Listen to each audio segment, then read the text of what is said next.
Hello friends, welcome to ILA classes, the school of competitive exams. ಇವತ್ತಿನ ಪ್ರಮುಖವಾದಂತಹ current affairs ಟಾಪಿಕ್ಗಳನ್ನು discuss ಮಾಡೋಣ. ಇವತ್ತಿನ ಡಿಸ್ಕಷನನ್ನು ಪ್ರಾರಂಭ ಮಾಡೋದಕ್ಕಿಂತ ಮುಂಚೆ ಲಾಸ್ಟ್ ಸೆಷನ್ನಲ್ಲಿ ಕೇಳಲಾದಂತಹ ಪ್ರಶ್ನೆಯ ಸರಿಯಾದ ಉತ್ತರವನ್ನು ಮೊದಲು ತಿಳಿದುಕೊಳ್ಳೋಣ. ಭಾರತದ ಸಂವಿಧಾನದಲ್ಲಿ ಈ ಕೆಳಗಿನ ಯಾವ ವಿಧಿಯಲ್ಲಿ ಅಲ್ಪಸಂಖ್ಯಾತರ ಹಿತಾಸಕ್ತಿಗಳ ರಕ್ಷಣೆ ಕುರಿತಾದಂತಹ ಮಾಹಿತಿಯನ್ನು ಉಲ್ಲೇಖ ಮಾಡಲಾಗಿದೆ ಅಂತ ಪ್ರಶ್ನೆಯನ್ನು ಕೇಳಲಾಗಿತ್ತು. ಆಪ್ಷನ್ಗಳಲ್ಲಿ article 14, option 2 article 19, option 3 article 24 ಅಥವಾ ಆಪ್ಷನ್ 4 ಆರ್ಟಿಕಲ್ 29 ಅಂತ ನೀಡಲಾಗಿತ್ತು.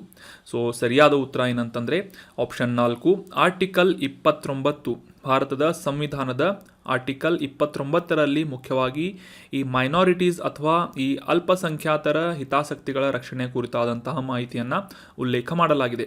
ಸೊ ಆರ್ಟಿಕಲ್ 30ರಲ್ಲೂ ಕೂಡ ಈ ಮೈನಾರಿಟಿಗೆ ಸಂಬಂಧಪಟ್ಟಂತಹ ಶಿಕ್ಷಣ ಸಂಸ್ಥೆಗಳನ್ನು ಅಭಿವೃದ್ಧಿಪಡಿಸುವಂತಹ ನಿಟ್ಟಿನಲ್ಲಿ ಮಾಹಿತಿಯನ್ನು ಮೆನ್ಷನ್ ಮಾಡಲಾಗಿದೆ. ಸೊ ಆರ್ಟಿಕಲ್ 29 ಮತ್ತು 30 ಈ ಎರಡು ಆರ್ಟಿಕಲ್ಗಳನ್ನು ಮತ್ತೊಮ್ಮೆ ಸಂವಿಧಾನದಲ್ಲಿ ರಿವೈಸ್ ಮಾಡ್ಕೊಳ್ಳಿ ಅಂತ ಹೇಳ್ತಾ ಆನ್ಸರ್ ಮಾಡಿದಂಥ ಎಲ್ಲ ಸ್ಟೂಡೆಂಟ್ಸ್ಗಳಿಗೆ ಕಂಗ್ರ್ಯಾಚುಲೇಷನ್ಸ್. ಇದೇ ರೀತಿ ಡಿಸ್ಕಷನಲ್ಲಿ ಭಾಗವಹಿಸ್ತಾರಿ. ನಿಮ್ಮ ಆನ್ಸರ್ಗಳನ್ನು ಕಮೆಂಟ್ ಬಾಕ್ಸ್ನಲ್ಲಿ ಕಮೆಂಟ್ ಮಾಡ್ತಾ ಇರಿ ಅಂತ ಹೇಳ್ತಾ ಇವತ್ತಿನ ಪ್ರಶ್ನೆಯನ್ನು ನೋಡೋಣ. ಇವತ್ತಿನ ಪ್ರಶ್ನೆ ಏನು ಅಂತಂದರೆ, ಮಾಘ ಬಿಹು ಅನ್ನುವ ಒಂದು ಉತ್ಸವವನ್ನು ಅಥವಾ ಹಬ್ಬವನ್ನು ಈ ಕೆಳಗಿನ ಯಾವ ರಾಜ್ಯದಲ್ಲಿ ಆಚರಿಸಲಾಗುತ್ತೆ ಅಂತ ಪ್ರಶ್ನೆ ಇದ್ದು, ಆಪ್ಷನ್ಗಳಲ್ಲಿ ಪಂಜಾಬ್, ಉತ್ತರಾಖಂಡ್, ಆಪ್ಷನ್ 3 ರಾಜಸ್ಥಾನ್ ಅಥವಾ ಆಪ್ಷನ್ 4 ಅಸ್ಸಾಂ ಅಂತ ಇದೆ. ಮಾಘ ಬಿಹು ಅನ್ನುವ ಈ ಸುಗ್ಗಿ ಹಬ್ಬವನ್ನು ಯಾವ ರಾಜ್ಯದಲ್ಲಿ ಪ್ರಸಿದ್ಧವಾಗಿ ಆಚರಿಸಲಾಗುತ್ತೆ ಅಂತ ಕಮೆಂಟ್ ಬಾಕ್ಸ್ನಲ್ಲಿ ಕಮೆಂಟ್ ಮಾಡಿ. ಮುಂದಿನ ಸೆಷನ್ನಲ್ಲಿ ಇದರ ಕರೆಕ್ಟ್ ಆನ್ಸರನ್ನು ತಿಳಿದುಕೊಳ್ಳೋಣ. ಇನ್ನು ಇವತ್ತಿನ ಆರ್ಟಿಕಲ್ಗೆ ಸಂಬಂಧಪಟ್ಟಂತಹ ಮೊದಲ ಪ್ರಶ್ನೆ ಏನು ಅಂತ ನೋಡೋದಾದರೆ, ವರ್ಲ್ಡ್ ಡೆವಲಪ್ಮೆಂಟ್ ರಿಪೋರ್ಟ್ ಅಥವಾ ವಿಶ್ವ ಅಭಿವೃದ್ಧಿ ವರದಿಯನ್ನು ಈ ಕೆಳಗಿನ ಯಾವ ಸಂಸ್ಥೆಯಿಂದ ಪಬ್ಲಿಷ್ ಮಾಡಲಾಗುತ್ತೆ ಅಂತ ಪ್ರಶ್ನೆ ಇದೆ. ಆಪ್ಷನ್ 1 ವಿಶ್ವ ಆರ್ಥಿಕ ವೇದಿಕೆ world economic forum, option 2 world bank, option 3 united nation development programme ಅಥವಾ UNDP, ಆಪ್ಷನ್ 3 ಯುನೆಸ್ಕೋ ಅಂತ ಇದೆ. ಸರಿಯಾದ ಉತ್ತರ ಏನಂತಂದರೆ ಆಪ್ಷನ್ 2 ವರ್ಲ್ಡ್ ಬ್ಯಾಂಕ್ ಅಥವಾ ವಿಶ್ವ ಬ್ಯಾಂಕ್ನಿಂದ ಈ ವಿಶ್ವ ಅಭಿವೃದ್ಧಿ ವರದಿಯನ್ನು ಪಬ್ಲಿಷ್ ಮಾಡಲಾಗುತ್ತೆ ಪ್ರತಿ ವರ್ಷ. So option 2 is right answer.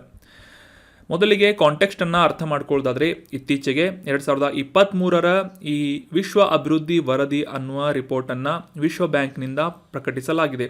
ಮುಖ್ಯವಾಗಿ ಮೈಗ್ರೆಂಟ್ಸ್, ರೆಫ್ಯೂಜೀಸ್ ಆ್ಯಂಡ್ ಸೊಸೈಟೀಸ್, ವಲಸಿಗರು, ನಿರಾಶ್ರಿತರು ಮತ್ತು ಸಮಾಜಗಳು ಅನ್ನುವ ಒಂದು ಶೀರ್ಷಿಕೆಯ ಅಡಿಯಲ್ಲಿ ಈ 2023ರ ವಿಶ್ವ ಅಭಿವೃದ್ಧಿ ವರದಿ ಅನ್ನುವ ಒಂದು ರಿಪೋರ್ಟನ್ನು ಪಬ್ಲಿಷ್ ಮಾಡಲಾಗಿದೆ.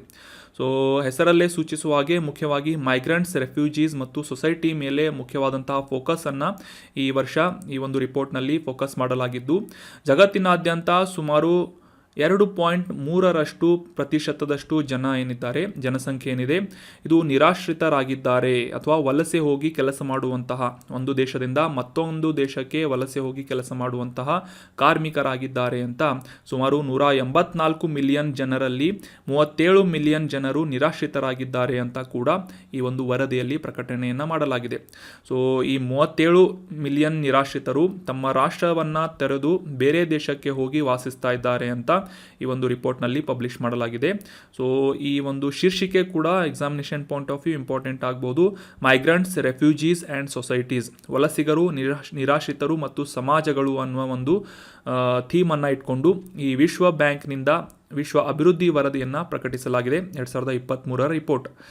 ಈ ಒಂದು ರಿಪೋರ್ಟ್ನಲ್ಲಿ ಮುಖ್ಯವಾಗಿ ಭಾರತಕ್ಕೆ ಸಂಬಂಧಪಟ್ಟಂತೆ ಈ ವಲಸಿಗರ ಕಾರಿಡಾರ್ ಅನ್ನುವ ಒಂದು 3 ಪ್ರಮುಖವಾದಂತಹ ಕ್ಯಾಟಗರಿಗಳನ್ನು ಮಾಡಲಾಗಿದ್ದು, ಭಾರತದಿಂದ ಅಮೇರಿಕಾ ಅಂದರೆ ಯುನೈಟೆಡ್ ಸ್ಟೇಟ್ಸ್ಗೆ ಹೋಗುವಂತಹ ಜನ, ಭಾರತ ಬಾಂಗ್ಲಾದೇಶದಿಂದ ಹೋಗಿ ಬಂದು ಮಾಡುವಂತಹ ಅಥವಾ ವಲಸೆ ಬರುವಂತಹ ಜನರು ಮತ್ತು ಭಾರತದಿಂದ ಗಲ್ಫ್ ರಾಷ್ಟ್ರಗಳಿಗೆ ಹೋಗುವಂತಹ ಈ ವಲಸೆ ಕಾರ್ಮಿಕರೇನಿದ್ದಾರೆ ಅತಿ ಹೆಚ್ಚಾದಂತಹ ಸಂಖ್ಯೆಯಲ್ಲಿದ್ದಾರೆ ಅಂತ ಈ ಒಂದು ವಿಶ್ವ ಅಭಿವೃದ್ಧಿ ವರದಿಯಲ್ಲಿ ಭಾರತಕ್ಕೆ ಸಂಬಂಧಪಟ್ಟಂತೆ ಕೆಲವೊಂದಿಷ್ಟು ಇಂಪಾರ್ಟೆಂಟ್ ಪಾಯಿಂಟ್ಸ್ಗಳನ್ನು ಮೆನ್ಷನ್ ಮಾಡಲಾಗಿದೆ.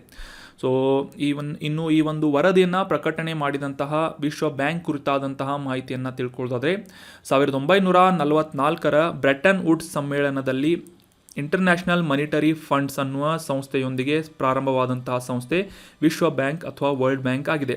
ಮುಖ್ಯವಾಗಿ ಈ ಅಭಿವೃದ್ಧಿ ಹೊಂದುತ್ತಿರುವಂತಹ ರಾಷ್ಟ್ರಗಳಿಗೆ ಅಥವಾ ಹಿಂದುಳಿದಂತಹ ಕೆಲವೊಂದಿಷ್ಟು ರಾಷ್ಟ್ರಗಳಿಗೆ ಅಂತಾರಾಷ್ಟ್ರೀಯ ಮಟ್ಟದಲ್ಲಿ ಹಣಕಾಸು ಒದಗಿಸುವಂತಹ ಮತ್ತು ಬಂಡವಾಳ ಯೋಜನೆಗಳನ್ನು ರೂಪಿಸುವಂತಹ ಒಂದು ಸಂಸ್ಥೆ ವಿಶ್ವ ಬ್ಯಾಂಕ್ ಆಗಿದೆ. ಮುಖ್ಯವಾಗಿ ಈ ರಾಷ್ಟ್ರಗಳಿಗೆ ತಮ್ಮ ದೇಶಗಳಲ್ಲಿ ಅಭಿವೃದ್ಧಿಯನ್ನು ಮಾಡುವಂತಹ ಒಂದು ಉದ್ದೇಶದಿಂದ ಅನುದಾನಗಳು ಮತ್ತು ಆರ್ಥಿಕ ಸಹಕಾರವನ್ನು ನೀಡುವಂತಹ ಸಂಸ್ಥೆ ವಿಶ್ವ ಬ್ಯಾಂಕ್ ಆಗಿದೆ. 1944ರ ಬ್ರೆಟನ್ ವುಡ್ಸ್ ಸಮ್ಮೇಳನದ ಮೂಲಕ ಈ ವರ್ಲ್ಡ್ ಬ್ಯಾಂಕನ್ನು ಸ್ಥಾಪನೆ ಮಾಡಲಾಗಿತ್ತು. ಸೊ ಇದರ ಮೂಲಕ ಇತ್ತೀಚೆಗೆ 2023ರ ವಿಶ್ವ ಅಭಿವೃದ್ಧಿ ವರದಿಯನ್ನು ಪಬ್ಲಿಷ್ ಮಾಡಲಾಗಿದೆ. ಸೊ ಮುಂದಿನ ಪ್ರಶ್ನೆಯನ್ನು ನೋಡೋಣ. ಪ್ರಸಿದ್ಧವಾದಂತಹ ಕೋನಾರ್ಕ್ ಸೂರ್ಯ ದೇವಾಲಯ ಈ ಕೆಳಗಿನ ಯಾವ ವಾಸ್ತುಶಿಲ್ಪ ಶೈಲಿಯಲ್ಲಿ ನಿರ್ಮಿಸಲಾಗಿದೆ ಅಂತ ಪ್ರಶ್ನೆ ಇದ್ದು, ಆಪ್ಷನ್ಗಳಲ್ಲಿ ನಾಗರ ಶೈಲಿ, ಆಪ್ಷನ್ 2 ವೇಸರ ಶೈಲಿ, ಆಪ್ಷನ್ 3 ಕಳಿಂಗ ಶೈಲಿ ಅಥವಾ ಆಪ್ಷನ್ 4 ಕಾಕತೀಯ ಆರ್ಕಿಟೆಕ್ಚರ್ ಸ್ಟೈಲ್ ಅಂತ ಇದೆ ಅಥವಾ ಶೈಲಿ ಅಂತ. ಸೊ ಸರಿಯಾದ ಉತ್ತರ ಏನು ಅಂತಂದರೆ ಆಪ್ಷನ್ 3 ಕಳಿಂಗ ಶೈಲಿ. ಆಪ್ಷನ್ 3 ಕಳಿಂಗ ಶೈಲಿ ಇಸ್ ರೈಟ್ ಆನ್ಸರ್.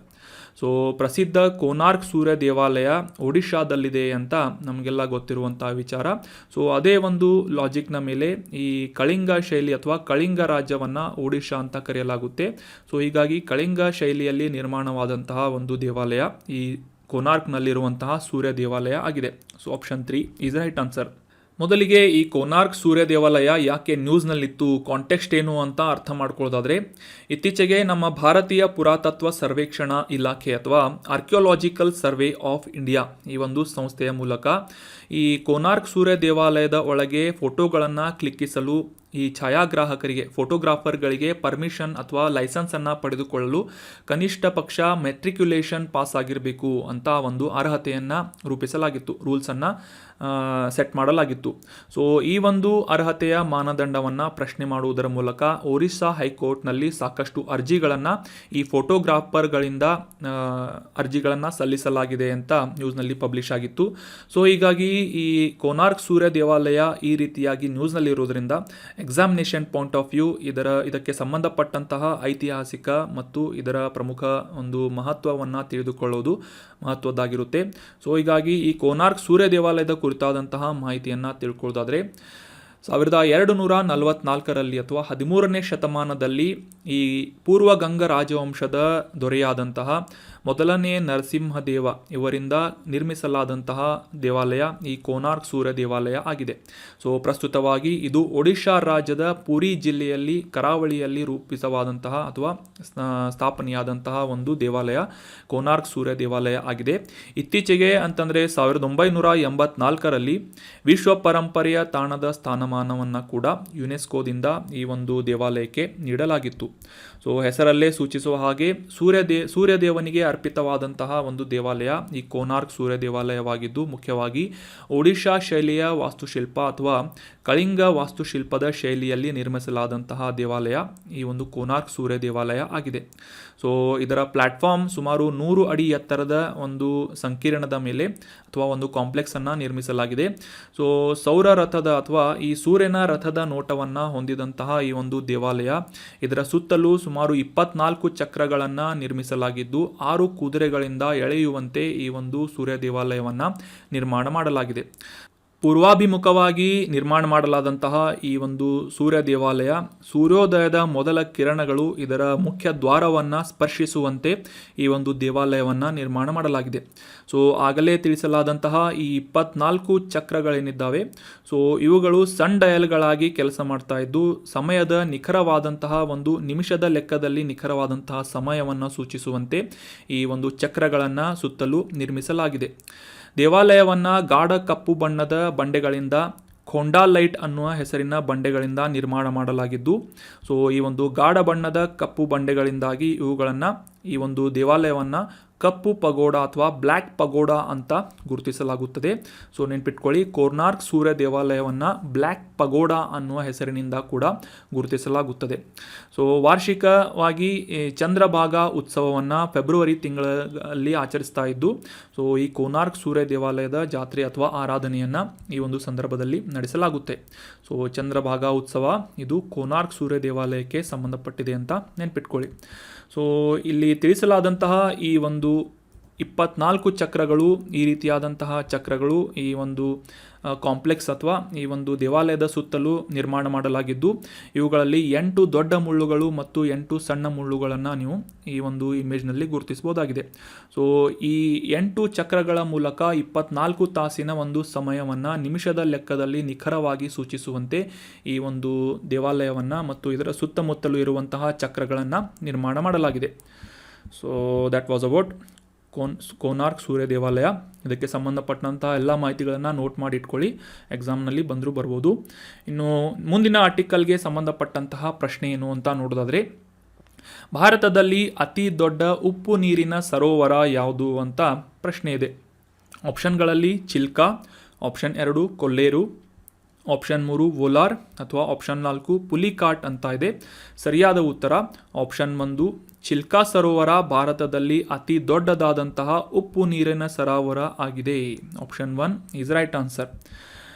ಸೊ ರೀಸೆಂಟಾಗಿ ಈ ಲೆಸ್ಸರ್ ಫ್ಲೆಮಿಂಗೋ ಅನ್ನುವ ಪಕ್ಷಿ ನ್ಯೂಸ್ನಲ್ಲಿತ್ತು. ಯಾಕೆ ಅಂತ ಕಾಂಟೆಕ್ಸ್ಟನ್ನು ಅರ್ಥ ಮಾಡ್ಕೊಳ್ಳೋದಾದರೆ, 6 ವರ್ಷಗಳ ನಂತರ ಈ ಫ್ಲೆಮಿಂಗೋಗಳು, ಕಡಿಮೆ ಫ್ಲೆಮಿಂಗೋ ಅಥವಾ ಲೆಸ್ಸರ್ ಫ್ಲೆಮಿಂಗೋ ಅಂತ ಇವುಗಳನ್ನು ಈ ಒಂದು ಇಮೇಜ್ನಲ್ಲಿ ಗುರುತಿಸಬಹುದಾದಂತಹ ಪಕ್ಷಿಗಳು ಈ ಪುಲಿಕಾಟ್ ಸರೋವರಕ್ಕೆ ಭೇಟಿ ನೀಡಿವೆ ಅಂತ ನ್ಯೂಸ್ನಲ್ಲಿ ಪಬ್ಲಿಷ್ ಆಗಿತ್ತು.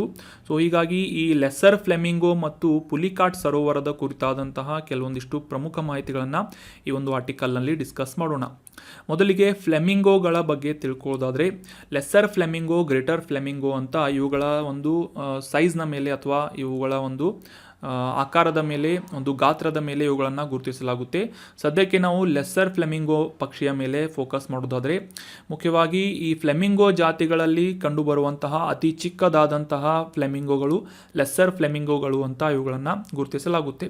ಈ ಫ್ಲೆಮಿಂಗೋ ಜಾತಿಯ ಪಕ್ಷಿಗಳಲ್ಲಿ ಅತಿ ಹೆಚ್ಚಾದಂತಹ ಜನಸಂಖ್ಯೆಯನ್ನು ಅಥವಾ ಸಂಖ್ಯೆಯನ್ನು ಹೊಂದಿದಂತಹ ಪಕ್ಷಿಗಳು ಈ ಲೆಸ್ಸರ್ ಫ್ಲೆಮಿಂಗೋಗಳಾಗಿವೆ. ಸಾಮಾನ್ಯವಾಗಿ ಇವುಗಳನ್ನು ಹಾಲೆಕ್ಸ್ ಅಥವಾ ಹಿಂಗಾಲುಗಳನ್ನು ಹೊಂದಿದಂತಹ ಫ್ಲೆಮಿಂಗೋಗಳು ಅಂತ ಕೂಡ ಈ ಲೆಸ್ಸರ್ ಫ್ಲೆಮಿಂಗೋಗಳನ್ನು ಗುರುತಿಸಲಾಗುತ್ತೆ. ಇವು ಕಂಡುಬರುವಂತಹ ಪ್ರದೇಶವನ್ನು ನೋಡೋದಾದರೆ, ಸಾಮಾನ್ಯವಾಗಿ ಕರಾವಳಿ ಪ್ರದೇಶಗಳು ಅಥವಾ ಒಳನಾಡಿನ ಜೌಗು ಪ್ರದೇಶಗಳಲ್ಲಿ ಹೆಚ್ಚಾಗಿ ಕಂಡುಬರುವಂತಹ ಈ ಪಕ್ಷಿಗಳು ಆಫ್ರಿಕಾ, ಏಷ್ಯಾ ಖಂಡ ಮತ್ತು ಅದರಲ್ಲಿ ವಿಶೇಷವಾಗಿ ಸಬ್ ಸಹಾರನ್ ಆಫ್ರಿಕಾ, ದಕ್ಷಿಣ ಏಷ್ಯಾ, ಉತ್ತರ ಆಫ್ರಿಕಾಗಳ ಪ್ರದೇಶಗಳಲ್ಲಿ ಇರುವಂತಹ ಜೌಗು ಪ್ರದೇಶಗಳು ಮತ್ತು ಕರಾವಳಿ ಪ್ರದೇಶಗಳಲ್ಲಿ ಹೆಚ್ಚಾಗಿ ಲೆಸ್ಸರ್ ಫ್ಲೆಮಿಂಗೋಗಳನ್ನು ನಾವು ಕಾಣಬಹುದಾಗಿದೆ. International union for conservation of nature ಅಥವಾ IUCN ಕೆಂಪು ಪಟ್ಟಿಯಲ್ಲಿ ಈ ಲೆಸ್ಸರ್ ಫ್ಲೆಮಿಂಗೋಗಳನ್ನು ನಿಯರ್ ಥ್ರೆಟನ್ಡ್ ಅಥವಾ ಹತ್ತಿರ ಬೆದರಿಕೆಯಲ್ಲಿರುವಂತಹ ಪಕ್ಷಿಗಳು ಅಂತ ಗುರುತಿಸಲಾಗಿದೆ. ಸೊ ಅಂದರೆ ಈ ನಿಯರ್ ಥ್ರೆಟನ್ಡ್ ಅಂತಂತಂದರೆ ಅಷ್ಟೊಂದು ಹೆಚ್ಚಿನ ಒಂದು ಮಹತ್ವದ ಅಥವಾ ಒಂದು ವಿಶೇಷವಾದಂತಹ ಸಂರಕ್ಷಣೆಯ ಸ್ಥಿತಿಯನ್ನು IUCNನಿಂದ ಇವುಗಳಿಗೆ ನೀಡಲಾಗಿಲ್ಲ. ಸೊ ಯಾಕಂದರೆ ಇವುಗಳ ಸಂಖ್ಯೆ ಸಾಕಷ್ಟು ಹೇರಳವಾಗಿರುವುದರಿಂದ ಇವುಗಳಿಗೆ ನಿಯರ್ ಥ್ರೆಟನ್ಡ್ ಅಥವಾ ಹತ್ತಿರದ ಬೆದರಿಕೆ ಹೊಂದಿದಂತಹ ಪಕ್ಷಿಗಳು ಅಂತ ಈ ಒಂದು ಕೆಂಪು ಪಟ್ಟಿಯಲ್ಲಿ ಇವುಗಳನ್ನು ಗುರುತಿಸಲಾಗುತ್ತದೆ. ಇನ್ನು 6 ವರ್ಷಗಳ ನಂತರ ಈ ಲೆಸ್ಸರ್ ಫ್ಲೆಮಿಂಗೋಗಳು ಈ ಪುಲಿಕಾಟ್ ಸರೋವರಕ್ಕೆ ಭೇಟಿ ನೀಡಿದ್ದಾವೆ ಅಂತ ನಾವು ನ್ಯೂಸ್ನಲ್ಲಿ ಓದಿದ್ದರ ಪ್ರಕಾರ ಪುಲಿಕಾಟ್ ಸರೋವರದ ಕುರಿತಾದಂತಹ ಕೆಲವೊಂದಿಷ್ಟು ಮಾಹಿತಿಗಳು ನಮಗೆ examination point of view important ಆಗುತ್ತೆ. ಸೊ ಮೊದಲಿಗೆ ಈ ಒಂದು ಪುಲಿಕಾಟ್ ಸರೋವರದ ಬಗ್ಗೆ ತಿಳ್ಕೊಳ್ಳೋದಾದರೆ, ದೇಶದ 2ನೇ ಅತಿ ದೊಡ್ಡ ಉಪ್ಪು ನೀರಿನ ಸರೋವರವಾಗಿ ಪುಲಿಕಾಟ್ ಸರೋವರ ಗುರುತಿಸಿಕೊಳ್ಳುತ್ತದೆ. ಸೊ ಮೊದಲನೇ ಅತಿ ದೊಡ್ಡ ಉಪ್ಪು ನೀರಿನ ಸರೋವರ ಯಾವುದು ಅಂತಂದರೆ ಒಡಿಶಾದಲ್ಲಿರುವಂತಹ ಚಿಲ್ಕಾ ಸರೋವರ ಆಗಿದೆ. ನೆನ್ಪಿಟ್ಕೊಳ್ಳಿ, ವೆರಿ ಇಂಪಾರ್ಟೆಂಟ್. ಸೊ ಇನ್ನು ಈ ಪುಲಿಕಾಟ್ ಸರೋವರ ಎಲ್ಲಿದೆ ಅಂತಂದರೆ ಆಂಧ್ರ ಪ್ರದೇಶ್ ಮತ್ತು ತಮಿಳುನಾಡು ರಾಜ್ಯಗಳ ಗಡಿಗಳನ್ನು ಹೊಂದಿಕೊಂಡು ರೂಪಿತವಾದಂತಹ ಒಂದು ಸರೋವರ ಪುಲಿಕಾಟ್ ಸರೋವರ, ಉಪ್ಪು ನೀರಿನ ಸರೋವರ ಆಗಿದೆ. ಸೊ ಮುಖ್ಯವಾಗಿ ಈ ಬಂಗಾಳ ಕೊಲ್ಲಿಯಿಂದ ಶ್ರೀಹರಿಕೋಟಾ ಅನ್ನುವ ಈ ಒಂದು ದ್ವೀಪ ಏನಿದೆ ಈ ಪುಲಿಕಾಟ್ ಸರೋವರನ ಬೇರ್ಪಡಿಸುತ್ತದೆ. ಸೊ ಸಾಮಾನ್ಯವಾಗಿ ನೀವೆಲ್ಲ ಓದಿರ್ತೀರಿ, ಈ ಆಂಧ್ರ ಪ್ರದೇಶದ ಶ್ರೀಹರಿಕೋಟಾದಿಂದ ರಾಕೆಟನ್ನು ಲಾಂಚ್ ಮಾಡಲಾಯಿತು ಅಂತ. ಸೊ ಈ ರಾಕೆಟ್ ಲಾಂಚ್ ಮಾಡುವಂತಹ ಪ್ಲ್ಯಾಟ್ಫಾರ್ಮನ್ನು ಹೊಂದಿದಂತಹ ಒಂದು ದ್ವೀಪ ಶ್ರೀಹರಿಕೋಟಾ, ಇದು ಕೂಡ ಆಂಧ್ರ ಪ್ರದೇಶದಲ್ಲಿದೆ. ಸೊ ಈ ಪುಲಿಕಾಟ್ ಸರೋವರ ಆಂಧ್ರ ಪ್ರದೇಶ್ ಮತ್ತು ತಮಿಳುನಾಡು ಈ 2 ರಾಜ್ಯಗಳ ಗಡಿ ಭಾಗದಲ್ಲಿದ್ದರೂ ಕೂಡ ಇದರ ಒಂದು ಹೆಚ್ಚಿನ ವಿಸ್ತೀರ್ಣ ಆಂಧ್ರ ಪ್ರದೇಶದಲ್ಲಿ ಬರುವುದರಿಂದ ಅಧಿಕೃತವಾಗಿ ಇದನ್ನು ಆಂಧ್ರ ಪ್ರದೇಶದಲ್ಲಿದೆ ಅಂತ ನಾವು ಗುರುತಿಸಬಹುದಾಗಿದೆ. ಸೊ ಈ ಪುಲಿಕಾಟ್ ಸರೋವರ ಆಗಲೇ ತಿಳಿಸಿದ ಹಾಗೆ ಫ್ಲೆಮಿಂಗೋ ವೀಕ್ಷಣೆಗಳ ಒಂದು ವಿಶೇಷವಾದಂತಹ ತಾಣವಾಗಿದ್ದು ನೀರಿನ ಚಟುವಟಿಕೆಗಳು ಅಥವಾ ವಾಟರ್ ಸ್ಪೋರ್ಟ್ಸ್ಗಳಿಗೆ ಜನಪ್ರಿಯವಾದಂತಹ ಒಂದು ಸರೋವರವಾಗಿ ಗುರುತಿಸಿಕೊಳ್ಳುತ್ತದೆ. ಇನ್ನು ಈ ಪುಲಿಕಾಟ್ ಸರೋವರಕ್ಕೆ ನೀರು ಯಾವ ರೀತಿಯಾಗಿ ಬರುತ್ತೆ ಅಂತಂದರೆ ಸಾಮಾನ್ಯವಾಗಿ ನೈಋತ್ಯ ಮತ್ತು ಈಶಾನ್ಯ ಮಾನ್ಸೂನ್ಗಳಿಂದ ಬಂದಂತಹ ಮಳೆಯ ಮೂಲಕ ಹೆಚ್ಚಿನ ನೀರನ್ನು ಈ ಪುಲಿಕಾಟ್ ಸರೋವರ ಪಡೆದುಕೊಳ್ಳುತ್ತದೆ. ಈ ಒಂದು ಮ್ಯಾಪ್ನಲ್ಲಿ ಕ್ಲಿಯರ್ ಆಗಿ ಅಂಡರ್ಸ್ಟ್ಯಾಂಡ್ ಮಾಡ್ಕೋಬಹುದು ಯಾವ ರೀತಿಯಾಗಿ ಭಾರತದ ಪ್ರಮುಖವಾದಂತಹ ಸರೋವರಗಳನ್ನು ಇದರಲ್ಲಿ ನೀಡಲಾಗಿದೆ ಅಂತ. ಸೊ ಮೊದಲೇ ಡಿಸ್ಕಸ್ ಮಾಡಿದ ಹಾಗೆ ಭಾರತದಲ್ಲಿ ಅತಿ ದೊಡ್ಡದಾದಂತಹ ಉಪ್ಪು ನೀರಿನ ಸರೋವರ ಯಾವುದು ಅಂತಂದರೆ ಒಡಿಶಾದ ಚಿಲ್ಕಾ ಸರೋವರ ಆಗಿದೆ. ಇನ್ನು ಎರಡನೇ ಅತಿ ದೊಡ್ಡ ಉಪ್ಪು ನೀರಿನ ಸರೋವರ ಅಂತಂದರೆ ಆಂಧ್ರ ಪ್ರದೇಶ್ ಮತ್ತು ತಮಿಳುನಾಡಿನ ಗಡಿ ಭಾಗಗಳನ್ನು ಹೊಂದಿಕೊಂಡಿರುವಂತಹ ಪುಲಿಕಾಟ್ ಸರೋವರ ಉಪ್ಪು ನೀರಿನ ಸರೋವರ ಆಗಿದೆ. ಸೊ ಇದೇ ಒಂದು ಪ್ರದೇಶದಲ್ಲಿ ನಾವು ಈ ಬಂಗಾಳ ಕೊಲ್ಲಿಯಿಂದ ಪುಲಿಕಾಟ್ ಸರೋವರವನ್ನು ಬೇರ್ಪಡಿಸುವಂತಹ ಒಂದು ಶ್ರೀಹರಿಕೋಟಾ ಅನ್ನುವ ದ್ವೀಪವನ್ನು ಕೂಡ ಡಿಸ್ಕಸ್ ಮಾಡಿದ್ವಿ ಈ ಒಂದು ಆರ್ಟಿಕಲ್ನಲ್ಲಿ. So that was about detailed information of Chilka lake and Pulicat. So ಇದರ ಮಧ್ಯದಲ್ಲಿ ಆಂಧ್ರ ಪ್ರದೇಶದ ಇನ್ನೊಂದು ಪ್ರಮುಖವಾದಂತಹ ಲೇಕ್ ಅಥವಾ ಸರೋವರ ಅಂತಂದರೆ ಕೊಲ್ಲೇರು ಲೇಕ್, ಇದನ್ನು ಕೂಡ ನೀವು ಇಲ್ಲಿ ಕಾಣಬಹುದಾಗಿದೆ. ಸೊ ಮುಂದಿನ ಆರ್ಟಿಕಲ್ಗೆ ಸಂಬಂಧಪಟ್ಟಂತಹ ಪ್ರಶ್ನೆಯನ್ನು ನೋಡೋಣ. ಭಾರತದ ಮೊದಲ ಸೌರ ನಗರ ಅಥವಾ ಸೋಲಾರ್ ಸಿಟಿ ಅಂತ ಯಾವುದು ಗುರುತಿಸಿಕೊಳ್ತಾ ಇದೆ ಅಂತ ಪ್ರಶ್ನೆ ಇದ್ದು, ಆಪ್ಷನ್ಗಳಲ್ಲಿ ಜೈಸಲ್ಮೇರ್, ಆಪ್ಷನ್ 2 ಸಂಚಿ, ಆಪ್ಷನ್ 3 ಪುರಿ ಅಥವಾ ಆಪ್ಷನ್ 4 ರಾಮಗುಂಡಂ ಅಂತ ಇದೆ. ಸರಿಯಾದ ಉತ್ತರ ಏನು ಅಂತಂದರೆ ಆಪ್ಷನ್ 2 ಮಧ್ಯಪ್ರದೇಶದ ಸಂಚಿ ಈ ಒಂದು ನಗರವು ಇತ್ತೀಚೆಗೆ ಭಾರತದ ಮೊದಲ ಸೌರ ನಗರ ಅಥವಾ ಸೋಲಾರ್ ಸಿಟಿ ಅಂತ ಗುರುತಿಸಿಕೊಳ್ತಾ ಇದೆ. So option 2 is right answer. ಮೊದಲಿಗೆ ಈ ಸಂಚಿ ನಗರ ಕಾಂಟೆಕ್ಸ್ಟ್ನಲ್ಲಿ ಯಾಕೆ ಇತ್ತು, ನ್ಯೂಸ್ನಲ್ಲಿ ಯಾಕೆ ಇತ್ತು ಅಂತ ಡಿಸ್ಕಸ್ ಮಾಡೋದಾದರೆ, ಆಗಲೇ ಕ್ವಶನ್ನಲ್ಲಿ ಡಿಸ್ಕಸ್ ಮಾಡಿದ ಹಾಗೆ ಭಾರತದ ಮೊದಲ ಸೌರ ನಗರವಾಗಿ ಸಂಚಿ ನಗರ, ವಿಶ್ವ ಪರಂಪರೆಯ ತಾಣವಾದಂತಹ ಸಂಚಿ ನಗರ ಗುರುತಿಸಿಕೊಳ್ತಾ ಇದೆ ಅಂತ ಈ ಒಂದು ನ್ಯೂಸ್ನಲ್ಲಿ ಪಬ್ಲಿಷ್ ಆಗಿತ್ತು.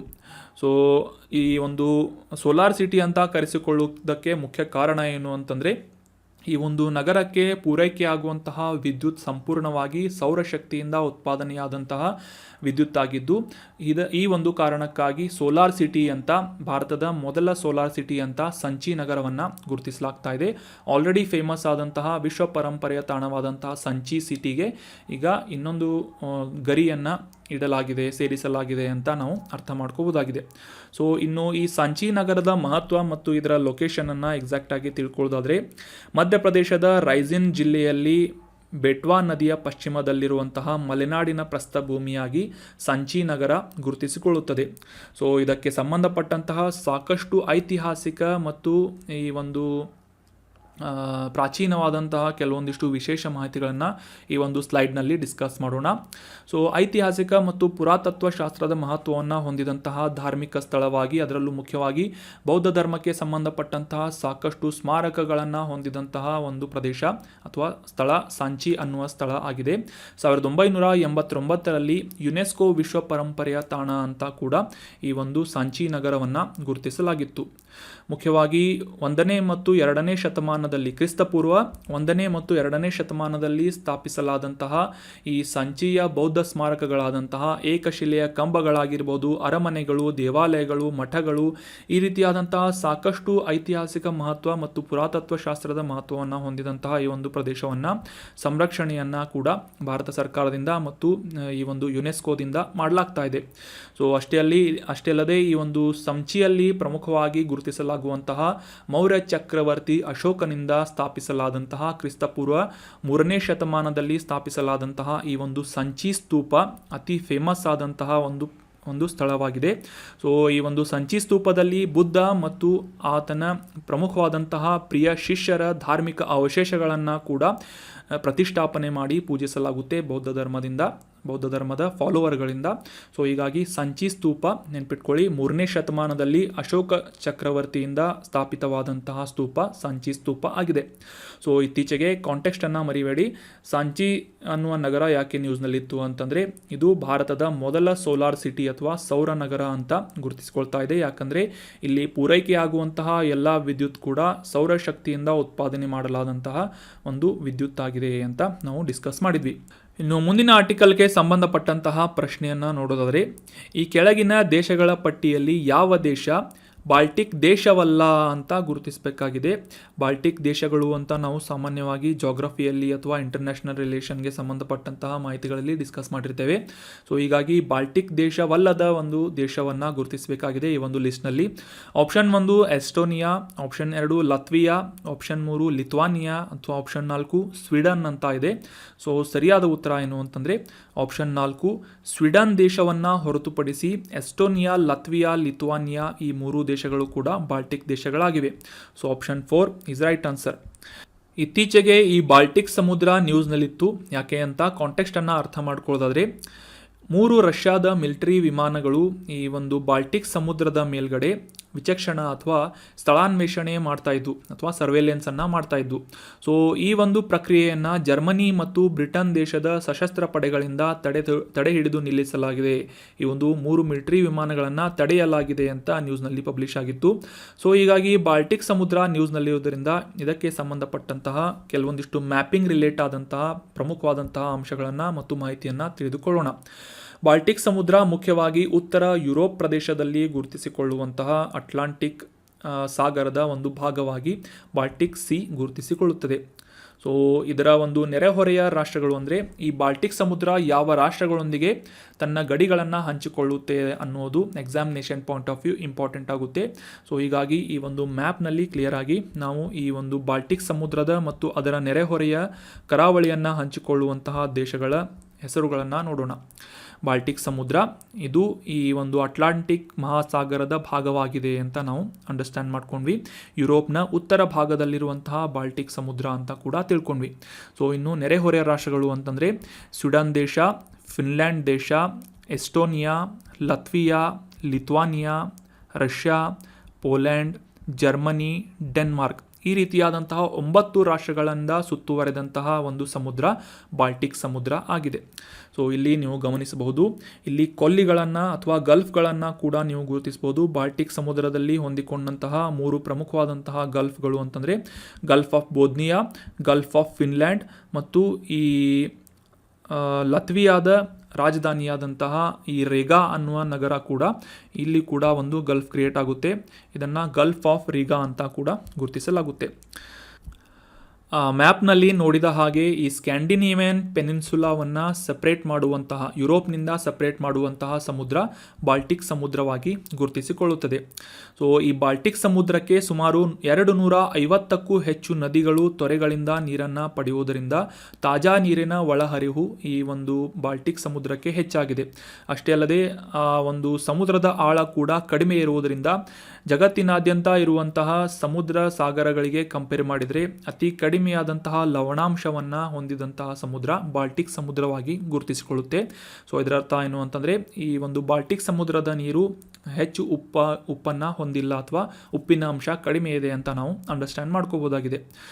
ಆಗಲೇ ತಿಳಿಸಿದ ಹಾಗೆ 250ಕ್ಕೂ ಹೆಚ್ಚು ನದಿಗಳು, ತೊರೆಗಳಿಂದ ಈ ಒಂದು ಬಾಲ್ಟಿಕ್ ಸಮುದ್ರ ನೀರನ್ನು ಪಡೆಯುತ್ತದೆ. ಇಲ್ಲಿ ಈ ಒಂದು ಬಾಲ್ಟಿಕ್ ಸಮುದ್ರಕ್ಕೆ ಹರಿಯುವಂತಹ ಅತಿ ದೊಡ್ಡದಾದಂತಹ ಈ ಒಂದು ನದಿ ಯಾವುದು ಅಂತಂದರೆ ನೇವಾ ಅನ್ನುವ ನದಿಯಾಗಿದೆ. ಈ ನೇವಾ ನದಿ ರಷ್ಯಾದಿಂದ ಬಾಲ್ಟಿಕ್ ಸಮುದ್ರಕ್ಕೆ ಸೇರುವಂತಹ ಒಂದು ನದಿಯಾಗಿದೆ. ಆಗಲೇ ತಿಳಿಸಿದ ಹಾಗೆ 9 ರಾಷ್ಟ್ರಗಳಾದಂತಹ Denmark, Germany, Poland, Lithuania, Latvia, Estonia, Russia, Finland, Sweden ಈ ರಾಷ್ಟ್ರಗಳು ಬಾಲ್ಟಿಕ್ ಸಮುದ್ರದ ಒಂದು ಕರಾವಳಿ ಪ್ರದೇಶವನ್ನು ಹಂಚಿಕೊಳ್ಳುತ್ತದೆ. ಅಷ್ಟೇ ಅಲ್ಲದೆ ಬೋಧ್ನಿಯಾ ಗಲ್ಫನ್ನು ನೋಡಿದ್ವಿ, ಗಲ್ಫ್ ಆಫ್ ಫಿನ್ಲ್ಯಾಂಡ್ ನೋಡಿದ್ವಿ, ಗಲ್ಫ್ ಆಫ್ ರಿಗಾ ಅನ್ನು ಕೂಡ ನೋಡಿದ್ವಿ. ಈ 3 ಕೊಲ್ಲಿಗಳನ್ನು ಕೂಡ ನಾವು ಈ ಒಂದು ಬಾಲ್ಟಿಕ್ ಸಮುದ್ರದ ಸುತ್ತ ಇರುವುದನ್ನು ಕಂಡ್ವಿ. ಇನ್ನು ಈ ಬಾಲ್ಟಿಕ್ ಸಮುದ್ರಕ್ಕೆ ಹೊಂದಿಕೊಂಡಂತಹ 9 ರಾಷ್ಟ್ರಗಳ ಇದ್ರೂ ಕೂಡ ಪ್ರಮುಖವಾಗಿ 3 ರಾಷ್ಟ್ರಗಳನ್ನು ಮಾತ್ರ ಬಾಲ್ಟಿಕ್ ರಾಷ್ಟ್ರಗಳು ಅಂತ ಗುರುತಿಸಲಾಗುತ್ತೆ. ಅವುಗಳಲ್ಲಿ ಎಸ್ಟೋನಿಯಾ, ಲತ್ವಿಯಾ ಮತ್ತು ಲಿಥುವಾನಿಯಾ ಈ 3 ರಾಷ್ಟ್ರಗಳನ್ನು ಮಾತ್ರ ಈ ಈಶಾನ್ಯ ಯುರೋಪ್ನ 3 ರಾಷ್ಟ್ರಗಳಾದಂತಹ ಈ ಎಸ್ಟೋನಿಯಾ, ಲತ್ವಿಯಾ ಮತ್ತು ಲಿಥುವಾನಿಯಾ ಈ 3 ರಾಷ್ಟ್ರಗಳನ್ನು ಬಾಲ್ಟಿಕ್ ರಾಷ್ಟ್ರಗಳು ಅಂತ ಗುರುತಿಸಲಾಗುತ್ತೆ. ಈ ಒಂದು ಇಮೇಜ್ನಲ್ಲಿ ನೋಡ್ಬೋದು. ಗಲ್ಫ್ ಆಫ್ ಬೋಧ್ನಿಯಾ ನೋಡಿದ್ವಿ, gulf of Finland, gulf of Riga ಅಂತ ಕೂಡ ಡಿಸ್ಕಸ್ ಮಾಡಿದ್ವಿ. ಈ ಒಂದು ಈಶಾನ್ಯ ಯುರೋಪ್ನಲ್ಲಿರುವಂತಹ ಎಸ್ಟೋನಿಯಾ, ಲತ್ವಿಯಾ ಮತ್ತು ಲಿಥುವಾನಿಯಾ ಈ 3 ರಾಷ್ಟ್ರಗಳನ್ನು ಬಾಲ್ಟಿಕ್ ಕಂಟ್ರೀಸ್ ಅಂತ ಗುರುತಿಸಲಾಗುತ್ತೆ. ಲತ್ವಿಯಾದ ರಾಜಧಾನಿಯಾದಂತಹ ರಿಗಾದಲ್ಲಿ ಗಲ್ಫ್ ಆಫ್ ರಿಗಾವನ್ನು ನಾವು ಗುರುತಿಸಿದ್ವಿ. ಅದೇ ರೀತಿಯಾಗಿ ಈಗ ಒಂದು ಹೋಮ್ವರ್ಕ್ ನಿಮಗೆ, ಬಾಲ್ಟಿಕ್ ಕಂಟ್ರೀಸ್ಗಳು ಯಾವುವು ಅಂತ ನಾವು ತಿಳ್ಕೊಂಡ್ವಿ. ಅದೇ ರೀತಿಯಾಗಿ ಈ ಒಂದು ಆರ್ಟಿಕಲ್ನಲ್ಲಿ ಡಿಸ್ಕಸ್ ಮಾಡಲಾದಂತಹ ಈ ಒಂದು ಸ್ಕ್ಯಾಂಡಿನೇವಿಯನ್ ಕಂಟ್ರೀಸ್ಗಳು, ಸ್ಕ್ಯಾಂಡಿನೇವಿಯನ್ ಪೆನಿನ್ಸುಲಾ ಅಂತ ಡಿಸ್ಕಸ್ ಮಾಡಿದ್ವಿ. ಅವುಗಳು ಯಾವುವು ಅಂತ, ಸ್ಕ್ಯಾಂಡಿನೇವಿಯನ್ ದೇಶಗಳು ಯಾವುವು ಅಂತ ತಿಳ್ಕೊಂಡು ಕಮೆಂಟ್ ಬಾಕ್ಸ್ನಲ್ಲಿ ಕಮೆಂಟ್ ಮಾಡಬೇಕು. That was all about today's articles. ಈಗ ಡಿಸ್ಕಸ್ ಮಾಡಲಾದಂತಹ ಎಲ್ಲ ಆರ್ಟಿಕಲ್ಸ್ಗಳನ್ನು ಮತ್ತೊಮ್ಮೆ ರಿವೈಸ್ ಮಾಡಿಬಿಡೋಣ, ಅಂದರೆ ನಿಮಗೆ ಮೆಮೊರಿಯಲ್ಲಿ ಜಾಸ್ತಿ ಹೊತ್ತು ಉಳಿಯುತ್ತೆ.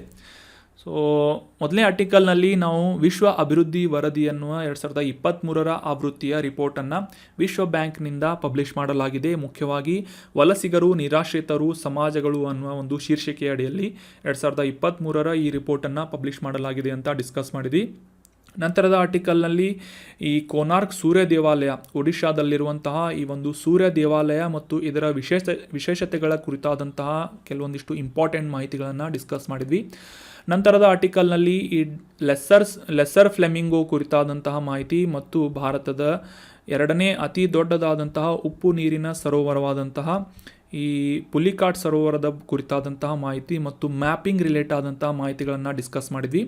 ನಂತರದ ಆರ್ಟಿಕಲ್ನಲ್ಲಿ ಭಾರತದ ಮೊದಲ ಸೌರ ನಗರವಾಗಿ ಸಾಂಚಿ ನಗರ ಗುರುತಿಸಿಕೊಳ್ತಾ ಇದೆ. ಎಲ್ಲಿದೆ ಅದು? ಮಧ್ಯಪ್ರದೇಶದಲ್ಲಿದೆ ಅಂತ. ಮತ್ತು ಈ ಸಾಂಚಿ ನಗರಕ್ಕೆ ಸಂಬಂಧಪಟ್ಟಂತಹ ಕೆಲವೊಂದಿಷ್ಟು ಐತಿಹಾಸಿಕ ಮತ್ತು ಈ ಪ್ರಾಚೀನವಾದಂತಹ ಮಾಹಿತಿಗಳನ್ನು ಡಿಸ್ಕಸ್ ಮಾಡಿದ್ವಿ. ನಂತರದ ಆರ್ಟಿಕಲ್ನಲ್ಲಿ ಈ ಬಾಲ್ಟಿಕ್ ಸಮುದ್ರ ಮತ್ತು ಅದಕ್ಕೆ ಸುತ್ತಿವರಿದಂತಹ ಪ್ರಮುಖವಾದಂತಹ ದೇಶಗಳು, ಮ್ಯಾಪಿಂಗ್ ರಿಲೇಟ್ ಆದಂತಹ ಮಾಹಿತಿಗಳು ಮತ್ತು ಈ ಬಾಲ್ಟಿಕ್ ಕಂಟ್ರೀಸ್ಗಳು ಯಾವುವು ಅಂತ ಡೀಟೇಲ್ ಆಗಿ ಅಂಡರ್ಸ್ಟ್ಯಾಂಡ್ ಮಾಡ್ಕೊಂಡ್ವಿ. So that was all about today's articles. ಈ ಸ್ಕ್ಯಾಂಡಿನೇವಿಯನ್ ಕಂಟ್ರೀಸ್ಗಳು ಯಾವುವು ಅಂತ ತಿಳ್ಕೊಂಡು ಕಮೆಂಟ್ ಬಾಕ್ಸ್ನಲ್ಲಿ ಕಮೆಂಟ್ ಮಾಡಬೇಕು. ನಿಮ್ಮ ಯಾವುದೇ ಸಜೆಷನ್ಗಳಿದ್ರೆ ಕಮೆಂಟ್ ಬಾಕ್ಸ್ನಲ್ಲಿ ಕಮೆಂಟ್ ಮಾಡಿ ಮತ್ತು ಈ ಕಂಟೆಂಟನ್ನು ನಿಮ್ಮ ಎಲ್ಲ ಫ್ರೆಂಡ್ಸ್ಗಳ ಜೊತೆ ಶೇರ್ ಮಾಡಿ, ಸಬ್ಸ್ಕ್ರೈಬ್ ಮಾಡಿ. Thank you so much for joining the discussion. Have an awesome day.